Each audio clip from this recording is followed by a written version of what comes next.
बिस्मिल्लाहिर्रहमानिर्रहीम, अस्सलाम वालेकुम नाज़रीन। प्रोग्राम तबादला ख्याल और आज के तबादला ख्याल में नाज़रीन हम बात करें कि वज़ीर आज़म आज़ाद कश्मीर ने खुल्लम खुल्ला जजों को धमकी दे दी। उन्होंने कहा जी अपनी डोमेन से बाहर निकलेंगे तो हम जो है आपके खिलाफ जो है कानूनी कार्रवाई तो करेंगे, आपको अपनी जो जॉब नौकरी से भी हम फारिग कर सकते हैं। तो एक तरफ पाकिस्तान में पाकिस्तान तहरीक इंसाफ जहाँ जजों की और अदलिया की तकरीम के हवाले से बात करता है, तो वहीं वज़ीर आज़म आज़ाद कश्मीर जहाँ आज़ाद कश्मीर में पाकिस्तान तहरीक इंसाफ की हुकूमत है, वहीं उनके वज़ीर आज़म दूसरी जानिब जजों को खुल्लम खुल्ला धमकियाँ दे रहे हैं और ये कह रहे हैं कि अगर अपनी डोमेन से बाहर निकले तो आपको फारिग कर दिया जाएगा।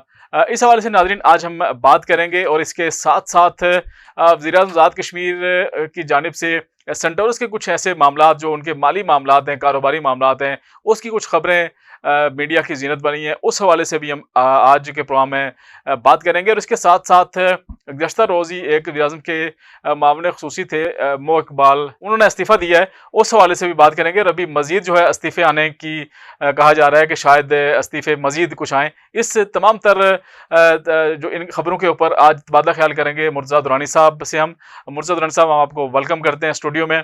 तो सबसे पहले दुरानी साहब मैं आपसे ये पूछूंगा, ये जानना चाहेंगे हमारे नाज़रीन भी, कि ये बताएं कि जिस तरह कानून साज़ असम्बली के इजलास में वज़ीर आज़म आज़ाद कश्मीर तनवीर इलियास साहब ने जजों को खुल्लम खुल्ला धमकी दे दी कि अगर अपनी डोमेन से बाहर निकले तो हम आपके खिलाफ कानूनी कार्रवाई तो करेंगे, नौकरी से भी फारिग करेंगे। तो क्या एक वज़ीर आज़म को इस तरह खुल्लम खुल्ला जजेस को धमकी देना बनता है? जी, बहुत शुक्रिया राय साहब। असल में वज़ीर आज़म आज़ाद कश्मीर सरदार तनवीर इलियास साहब जब से प्राइम मिनिस्टर बने हैं तो उनको बहुत सारी जो इदारे हैं वहाँ से और अपनी पार्लिमानी पार्टी की जानब से, फिर आपको पता है पीटीआई की अपनी क़यादत की जानब से दबाव का सामना रहा है। और उस दबाव की वजह से फिर वज़ीर आज़म जो है वो अभी एक बार फिर जो है क्राइसिस की तरफ वो बढ़ रहे हैं। उनकी हुकूमत जो है वो क्राइसिस की तरफ नजर आ रही है बढ़ती हुई। और इसमें जो जुडिशरी का रोल जो आपने कहा कि अदलिया को उन्होंने ना सिर्फ कानून साज असम्बली में बल्कि वहाँ पे भी मीरपुर में भी प्रेस कॉन्फ्रेंस के दौरान और बहुत सारी ऐसी जगहों पे उन्होंने अदलिया को तनकीद का निशाना बनाया, खासकर जजों को। लेकिन इसका एक पहलू ये है कि वज़ीर आज़म आज़ाद कश्मीर का अपना ख्याल है कि वो ये समझते हैं कि आज़ाद कश्मीर हुकूमत जब कोई भी ऑर्डर जारी करती है, नोटिफिकेशन जारी करती है, तो फिर कुछ लोग जो हैं ऑफिसर्स या सेक्रेटरी वो चले जाते हैं अदालत में और वो उनको स्टे ले लेते हैं। लेकिन दुरानी साहब इसमें सवाल ये पैदा होता है ना कि खिलाफ आईन अगर कोई हुकूमत ऑर्डर जारी करेगी तो फिर उन्होंने स्टे ही लेना है ना। हमारी काफी सारी मिसालें हमारे सामने। नहीं, गुजारिश ये है कि आज़ाद कश्मीर हुकूमत के पास इख्तियार ये है कि एक ही इख्तियार है कि वो किसी ऑफिसर को एक जगह से दूसरी जगह ट्रांसफर कर दे, ये पोस्टिंग कर दे। अब अगर वज़ीर आज़म आज़ाद कश्मीर का इख्तियार वो भी खत्म हो जाएगा तो फिर वज़ीर आज़म अगर एक चपड़ासी भी तब्दील नहीं कर सकते। इख्तियारात तो बहुत सारे हैं दुरानी साहब, वज़ीर आज़म के इख्तियार बहुत सारे हैं। मैं आपको बताऊं, गुज़श्ता रोज जिस तरह झंडियां तकसीम की गई, हालांकि अगर झंडियां जो तकसीम की गई, देखें उनके कोई आईनी और कानूनी हैसियत नहीं है। अब वज़ीर आज़म का ये इख्तियार है कि वो किसी को कहे आप झंडी लगा लें, वो लेकिन वो कोई कानूनी तौर पे आईनी तौर पे नहीं लगा सकते, एडवाइजर तो नहीं बन जाएगा आईनी, लेकिन आईनी तौर पे लगा ही नहीं सकते ना, आईनी इजाजत नहीं दे रहा है। लेकिन ये है कि अब इख्तियार ये तो नहीं हो सकता कि अगर कोई वज़ीर आज़म किसी ऑफिसर को तब्दील करे, उसको अपनी पोस्ट से हटाए, उसको ओएसडी करे, उसको किसी और जगह पोस्टिंग करे, तो फिर उस पर अदालतें जो है वो अहकाम जारी कर दें, स्टे ऑर्डर कर दें, तो फिर हुकूमत की जो रिट ऑफ गवर्नमेंट है, वज़ीर आज़म की जो रिट है या गवर्नमेंट की रिट है या गवर्नेंस जो है वो फिर मुतासर होती है। इस पर जो है वज़ीर आज़म के हम मौक़िफ़ की तायद करते हैं। लेकिन दूसरी जानब यह है कि अदालतें भी जो है वो ज़ाहिर है मेरिट देख के फैसला करती हैं। अगर उन्होंने देखना होता है कि कोई मेरिट पे है तो उसको फिर आप स्टे ऑर्डर दे देती हैं। लेकिन एक मिसाल मैं आपको दे दूं कि आपने शायद देखा होगा कि जो कश्मीर बैंक के इशू को हमने उठाया, तो कश्मीर बैंक के सदर खावर सईद साहब को जब वज़ीर आज़म आज़ाद कश्मीर ने फारिग करने के अहकाम जारी किए तो उन्होंने भी एक दिन के अंदर 5 मिनट में स्टे ऑर्डर हाई कोर्ट से ले लिया। अब आप ये देखें, वो एक कॉन्ट्रैक्ट के मुलाजम है, सदर जो है वो कश्मीर बैंक के, उनके कॉन्ट्रैक्ट में लिखा है कि हुकूमत जो है वो 1 महीने की एडवांस तनख्वाह देके, हम तो दुरानी साहब इसकी हिमायत करते हैं कि उनको स्टे नहीं मिलना चाहिए। आप हुकूमत एक आपसे एग्रीमेंट करती है कि आपको अपने साथ कॉन्ट्रैक्ट पर आपके साथ मायदा करके आपको मुलाजमत देती है और उसमें लिखा होता है कि आपको 1 महीने की तनख्वाह देकर, एक नोटिस देकर आपको मुलाजमत से फारिग किया जा सकता है। वो कोई सरकारी मुलाजिम तो नहीं है सदर कश्मीर बैंक, लेकिन वो भी जाके स्टे ले लेते हैं। तो इसका मतलब है कि फिर वज़ीर आज़म आज़ाद कश्मीर जो बात कर रहे हैं उसमें किसी हद तक सदाकत भी है और वो सही बात कर रहे हैं। इससे पहले आपने इसका देखा, मतलब ये है दुरानी साहब, इसका मतलब ये है कि अगर नेक्स्ट जजों ने कोई इस तरह का स्टे दिया तो नहीं जजेस सिर्फ स्टे की बात नहीं है। हाँ। देखें राजा फारूक हैदर साहब वज़ीर आज़म थे, तो उन्होंने जो पहली बार वज़ीर आज़म बने 2009 में, ये तो उन्होंने chief justice supreme court Chaudhry Riaz Akhtar के खिलाफ रेफरेंस दायर किया और इतने पावरफुल चीफ जस्टिस के खिलाफ रेफरेंस दायर किया जिनके साथ बहुत सारी कुव्वतों की सपोर्ट थी। फिर भी फारूक हैदर साहब ने अपनी हुकूमत कुर्बान कर दी उस वक्त, और लेकिन वो रेफरेंस वापस नहीं लिया। रियाज अख्तर साहब जो है वो 6 साल पहले घर चले गए, हालांकि उनकी 6 साल की सर्विस बाकी थी। वो चीफ जस्टिस सुप्रीम कोर्ट थे। मतलब ये आप कहना चाह रहे हैं कि तनवीर इलियास साहब भी ऐसा इकदाम उठा नहीं, ऐसा मैं अभी नहीं हाँ। लग रहा कि वो ऐसा इकदाम उठाएंगे, इंतहाई इकदाम पे जाएंगे। वो सिर्फ अभी लोगों को सिर्फ ये बता रहे हैं और ये कर रहे हैं, लेकिन बात ये है कि अभी सिर्फ धमकी दे रहे हैं वो। धमकियां दे रहे हैं। अभी आप देखेंगे फारूक हैदर साहब ने पिछले 5 साल में भी जजेस के साथ क्या किया। उन्होंने चीफ जस्टिस सुप्रीम कोर्ट जो अभी हैं राजा सईद अकरम साहब, इनको फारिग करने की कोशिश की, इनके खिलाफ रेफरेंस दायर कराया और इनके खिलाफ जो है वो पूरी कंपेन चलाई। और एक अदर सलीम बाबर साहब जो हाई कोर्ट के सीनियर जज थे, कायम हाई कोर्ट के चीफ जस्टिस थे, उनको डायरेक्ट सुप्रीम कोर्ट का चीफ जस्टिस बनाने की कोशिश की।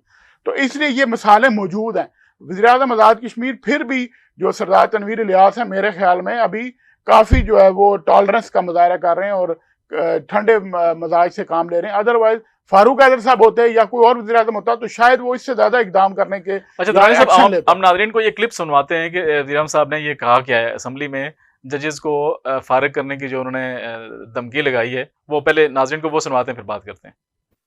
जजेस का काम होता है अगर किसी जगह पे ग्रे एरिया हो, इंटरप्रिटेशन ऑफ लॉ जजेस करते हैं। लेकिन अगर कोई इस लेजिस्लेटर हो, उसकी कानून साज, इसको कहते ही कानून साज असेंबली, कोई इख्तियारात इसके डोमेन में आया तो उस डोमेन से उसको कैसे निकालना है, वो डोमेन से नहीं निकलेगा, वो अपनी सर्विस से जाएगा। जी, तो जिस तरह ये देखें, आपने भी सुना, नाज़रीन ने सुन लिया कि जिस तरह वो कह रहे हैं कि अपने डोमेन से अगर आप बाहर निकलेंगे तो हम आपके खिलाफ कानूनी कार्रवाई तो करेंगे, आपको फारिग भी करेंगे। तो ये खुल्लम खुल्ला धमकी है, कोई और तरीका भी हो सकता था ना?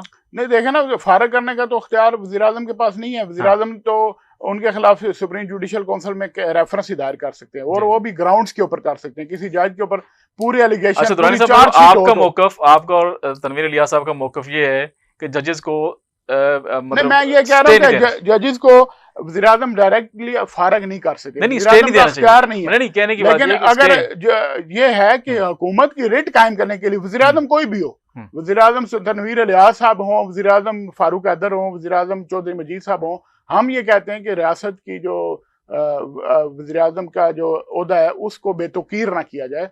उसका जो है रियासत का ओहदा दुरानी साहब वैसे बेतौकीर और गज़श्ता रोज जिस तरह झंडियों की लूट सेल लगी हुई है आज़ाद कश्मीर में, जिसको मर्जी जनाब जाके झंडे लगा के घूमते रहो, ये कौन सा आइन है, कौन सा कानून है? हालांकि 13वीं तरमीम में तो ये सारे इख्तियारात खत्म कर दिए गए थे। तो इसके बावजूद गज़श्ता रोज आपने भी देखा, हमने भी देखा, 4 ऐसे अपने मामले खुसूसी जिनको उन्होंने कहा जी आप भी झंडी लगा के इस बात की तो बिल्कुल मैं इसकी तो बिल्कुल जो है वो मैं भी मजम्मत करता हूँ कि ऐसा जो है वज़ीर आज़म को ऐसे इख्तियारात इस्तेमाल नहीं करने चाहिए जो उनकी डोमेन में नहीं है। वो भी अपने डोमेन का ख्याल रखें, बिल्कुल। और जब वो जजेस को कहते हैं तो फिर अपने डोमेन का भी ख्याल रखें कि वो उनके इख्तियार में क्या है और क्या नहीं है। बिल्कुल। अब वज़ीर आज़म ये तो नहीं कह सकते कि जी किसी गैर आइनी इक़दाम को वो आइनी कर दें।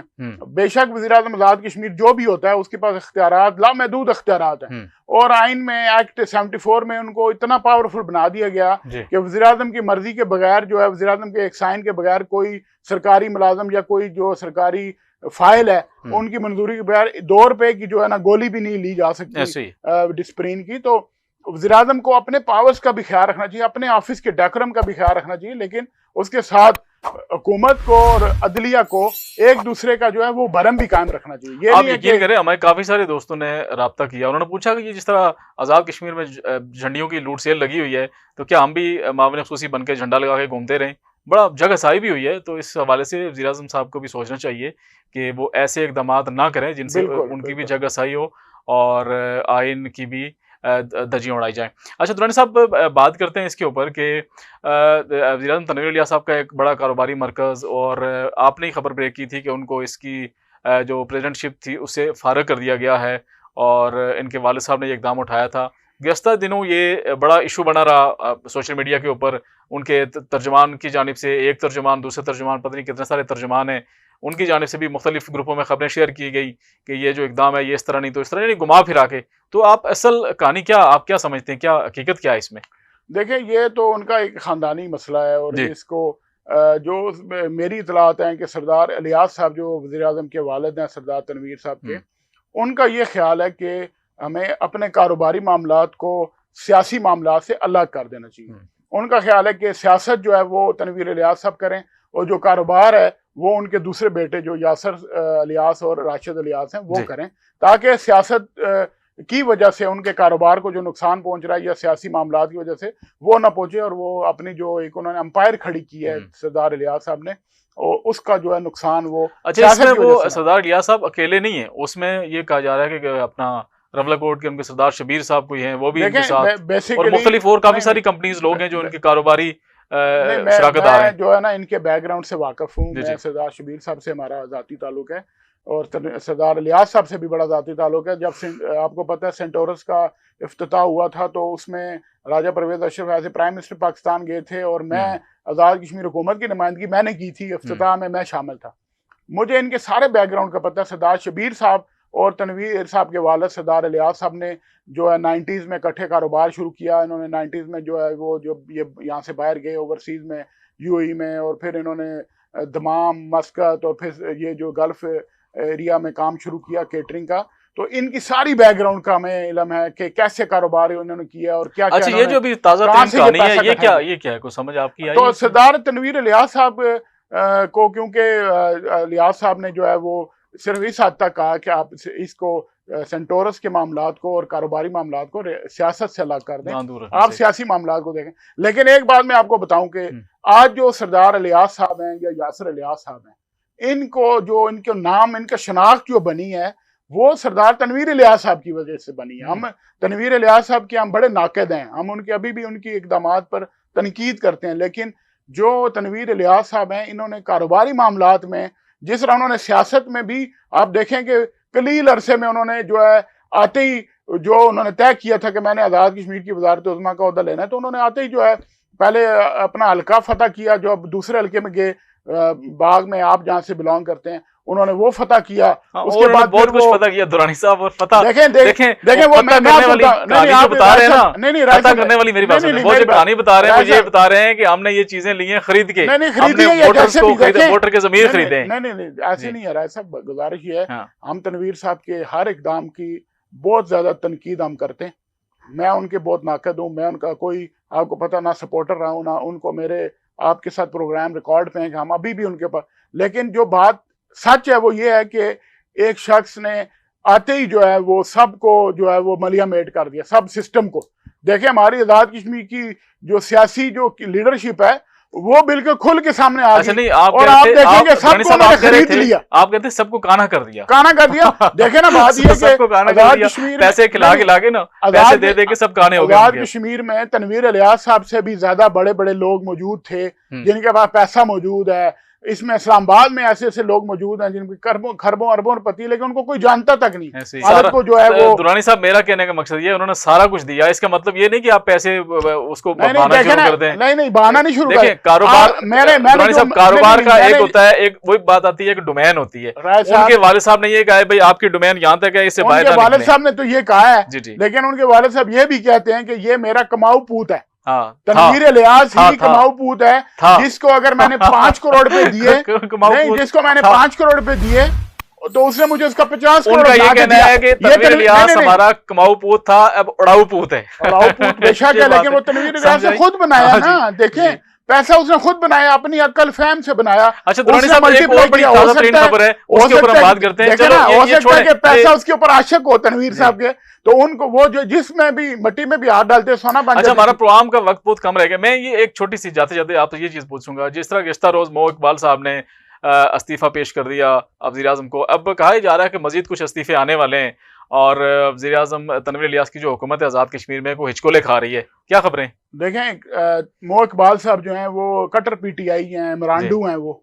ठीक है, वो इमरानडू उनको पक्का कहा जाता है क्योंकि इमरान खान के वो राइट हैंड है। और तहरीक इंसाफ को वो कभी छोड़ नहीं सकते।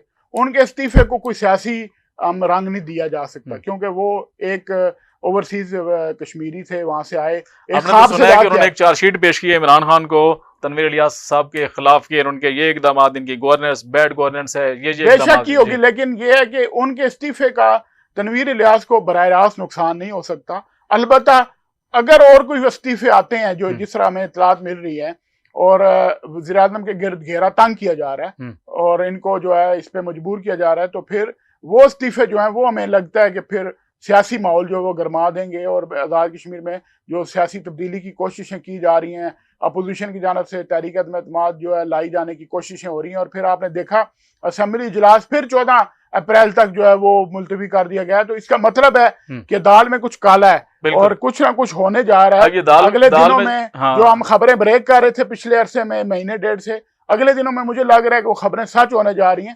लेकिन उसमें यह भी है कि जब भी कोई ऐसी मूव बनती है आज़ाद कश्मीर की असम्बली में, अपोजिशन जब तैयारी पकड़ती है, तो पाकिस्तान के हालात जो है वो ऐसे तब्दील होते हैं कि फिर उसका फायदा बराह रास्त तनवीर इलियास साहब को होता है। अभी भी देखते हैं कि हम रमजान में ये तब्दीली आ जाती है या इसके बाद जो है वो कोशिश होगी, लेकिन जो फैसला कौन कुव्वतें हैं उन्होंने ये फैसला कर लिया है कि तनवीर इलियास साहब समेत खालिद खुर्शीद जो है जीबी के सीएम, इनको भी जो है वो अपने कट टू साइज करना है, क्योंकि ये जो सप्लाई लाइन इमरान खान को मिल रही है, यहाँ से उनको सप्लाई लाइन काटनी है।